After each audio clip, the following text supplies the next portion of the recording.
तो आज हम आदित्य की कहानी को समझेंगे। एक ऐसे आम इंसान की कहानी जिसकी जिंदगी एक अलौकिक अनुभव के बाद हमेशा हमेशा के लिए बदल गई। ये सिर्फ एक डरावनी कहानी नहीं है, बल्कि उन घटनाओं का एक विश्लेषण है जो विज्ञान और विश्वास के बीच की उस धुंधली लकीर पर होती हैं। हम इस कहानी को इसके अंत से शुरू करेंगे। सोचिए, सामने एक इंसान है जिसका शरीर तो मौजूद है, पर उसकी आत्मा, उसकी चेतना वो कहीं खो चुकी है। सवाल ये उठता है कि एक हंसता खेलता जीता जागता इंसान इस हाल तक पहुंचा कैसे। खंड एक आम आदमी का जीवन। इस पूरे खौफनाक सफर को समझने के लिए सबसे पहले आदित्य की उस साधारण सी जिंदगी को जानना बहुत जरूरी है।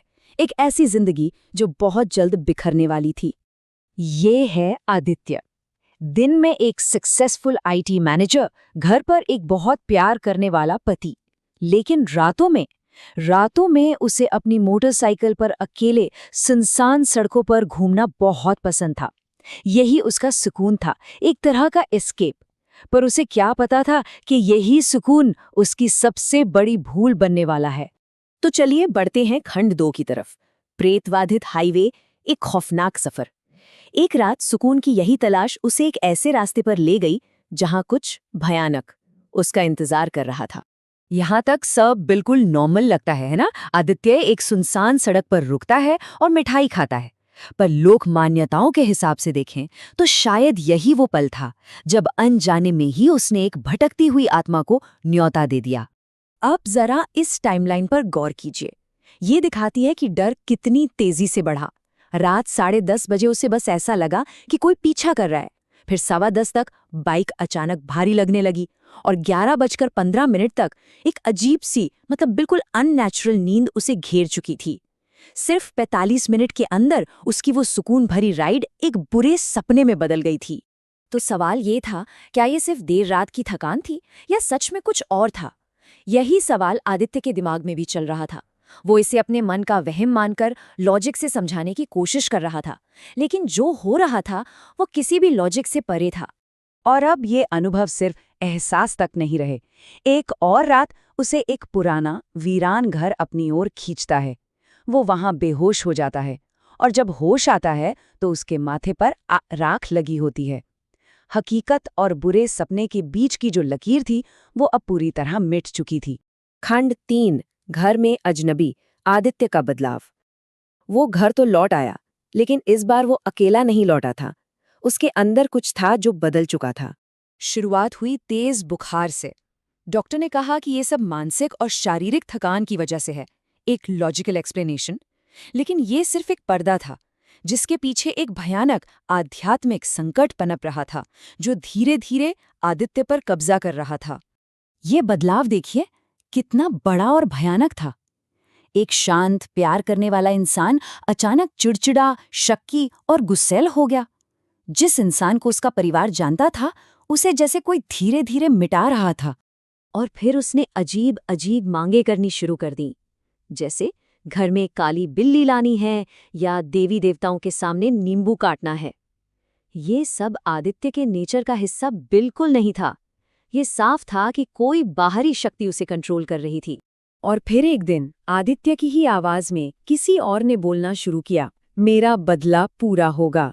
अब जाकर उस आत्मा का असली मकसद सामने आया था, और वो था बदला। खंड 4, अनदेखे का सामना, जब विज्ञान हारा। जब डॉक्टरों के पास कोई जवाब नहीं बचा तो हताश परिवार ने मदद के लिए प्राचीन मान्यताओं का दरवाजा खटखटाया। ये इस कहानी का एक बहुत ही महत्वपूर्ण मोड़ था। जब मेडिकल साइंस फेल हो गई तो उनके फैमिली डॉक्टर ने ही हार मान ली और उन्हें पंडित कालीचरण महाराज के पास जाने की सलाह दी, जो ऐसी आध्यात्मिक समस्याओं के एक्सपर्ट माने जाते थे। पंडित जी ने आदित्य को देखते ही पहचान लिया कि ये भूत बाधा का मामला है। एक ऐसी आध्यात्मिक स्थिति जिसमें कोई बुरी आत्मा किसी जिंदा इंसान के शरीर पर कब्जा कर लेती है। ये वो शब्द था जिसने परिवार के सबसे बुरे डर को सच साबित कर दिया था। और देखे, आदित्य के अंदर जो आत्मा थी वो पंडित से डरी नहीं, बल्कि उसने एक घमंडी आत्मविश्वास दिखाया। उसने पंडित को अपने बदले की दावत में शामिल होने का न्योता तक दे डाला, जैसे उसे अपने काम में एक साथी मिल गया हो। अब आता है खंड 5, अंतिम अनुष्ठान, मुक्ति का मार्ग। आखिरी टकराव की तैयारी उसी सड़क पर की गई जहां से ये सारा बुरा सपना शुरू हुआ था। पंडित जी ने उस आत्मा की दुखद कहानी का पता लगाया। उसका नाम अरुण था, एक ऐसा आदमी जो उसी सड़क पर एक हिट एंड रन में मारा गया था, और उसकी आत्मा बदले की आग में वहीं भटक रही थी। और आदित्य की मिठाई उसने अनजाने में ही उस भटकती आत्मा को अपनी तरफ खींच लिया था। ये कोई आम झाड़ फूंक नहीं थी, बल्कि एक बहुत ही सोचा समझा मनोवैज्ञानिक अनुष्ठान था।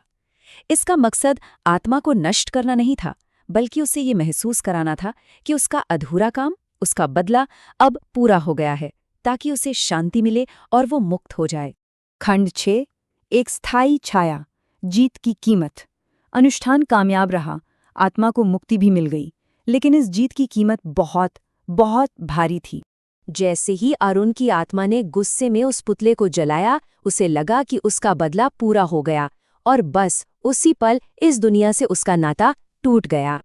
लेकिन जिस पल आत्मा ने आदित्य का शरीर छोड़ा, वो बेजान होकर जमीन पर गिर पड़ा और उसका सिर एक पत्थर से जा टकराया।